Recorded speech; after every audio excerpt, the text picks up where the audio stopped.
By the time Andy and his team complete the health ride, they will have ridden 416 miles and peddled their message about childhood obesity to hundreds of kids. Keep off signs are doing little to deter vandals that have struck at the Lidditz ice rink now, not once, but twice. It only takes a few seconds to spray on this foam, watch it expand right before your eyes, and dry, but the savings this material will provide could last a lifetime. And it was almost 11:30 this morning when firefighters were dispatched for a dwelling. When they arrived on scene, half of the house was already fully engulfed in flames. Investigators announced the arrest of 2 men responsible for burglarizing 35 area businesses. The Lancaster Airport is having success with its Cape Air service to Baltimore Washington International. And while they plan on taking the competition down, it's not all about winning.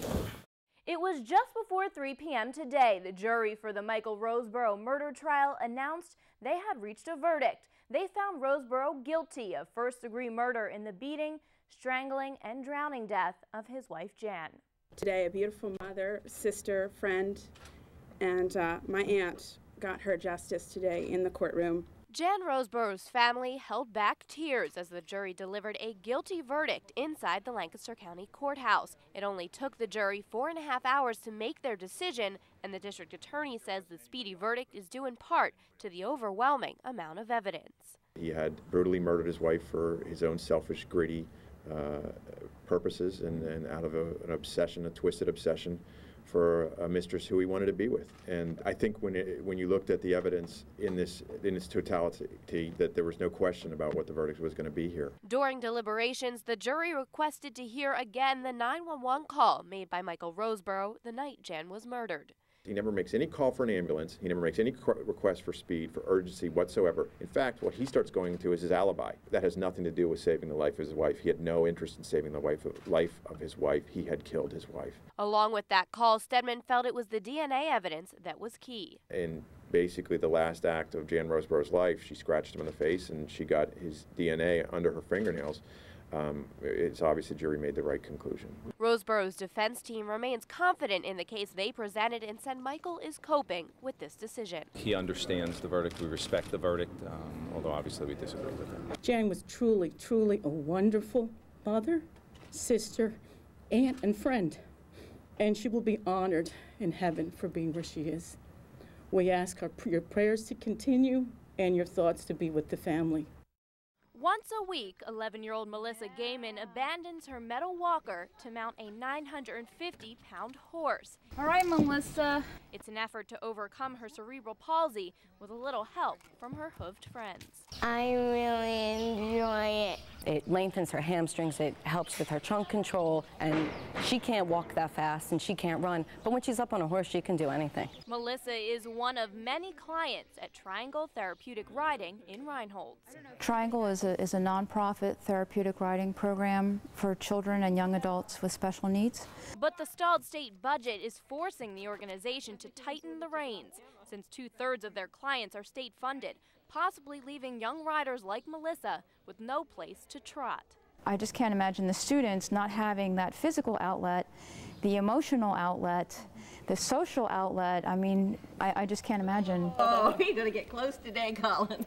If the budget continues to hang in the balance, Triangle will be forced to make cuts, and at an average cost of about $3,000 a month for food and care, the first thing to go would be the horses. If the funding isn't provided, then we start getting rid of horses one by one. A lot of riders only feel comfortable on the horse that they normally ride. So if those horses weren't able to be here, it would really be hard on the riders. Good, that's number 3. For now, Triangle is giving clients who are funded by the state free rides, but for the sake of the group's future, they need the budget passed, and passed soon. This is the one thing that they look forward to every week, and it could potentially disappear. In Reinholds, Alison Schwartz for News 11. For 6-year-old Maddie Willis and her mom Kim, Friday night was supposed to be a relaxing girls' night in. We got our jammies on, we were cuddling on the sofa. But as mother and daughter watched TV, their night took a turn for the worse when Kim fell unconscious and began to have a seizure. The last thing I remember is her asking me to change the channel, and I remember her coming and sitting beside me, and that's it. First I thought you were just playing. but then I really heard that she wasn't. So I did feel a little scared and sad at the same time. Little Maddie managed to keep her composure and then come to the rescue, quickly finding the phone and calling for help. I just picked it up, called 911 as fast as I could. The ambulance people told me that she was so calm. She wasn't crying, she wasn't yelling, nothing. Kim says she's had a few seizures in the past caused by a thyroid problem, so she taught her young one what to do in case of an emergency. Turns out those lessons helped Maddie save her mom's life. If she needs help, then I always am prepared. Without her, I don't know what would have happened. Kim has since returned home from the hospital and is due to undergo some more tests. But in the meantime, she's enjoying time spent with Maddie, who she now calls her little hero. She's absolutely my hero. In Ephrata, Alison Schwartz, News 11. Residents in this quiet Manheim Township neighborhood are buzzing ever since news broke of a bandit that struck one of their own. I was a little worried. I heard there was a break-in. Well, it's scary. Nothing like this has ever happened before. According to police, a man clad in his ski mask and gloves broke into a townhouse on Knollwood Drive around 1:30 Tuesday morning. Luckily, the woman inside heard the intruder and was prepared. She had heard the noise and had taken one of her bed slats aboard, and as soon as he entered the room, she struck him with the board a couple times, and he then fled the house. Neighbors like Maria Wayne still can't believe that happened so close to home. I can't imagine that at all. Like, that is something beyond me. I would freak out. I wouldn't even know what to do. The masked intruder is still on the loose, and police are asking anyone with information on the burglary to give them a call. In the meantime, residents here at Sunnybrook are taking extra precaution when it comes to security. I'll be, double checking the locks on the windows and the doors until this guy's apprehended.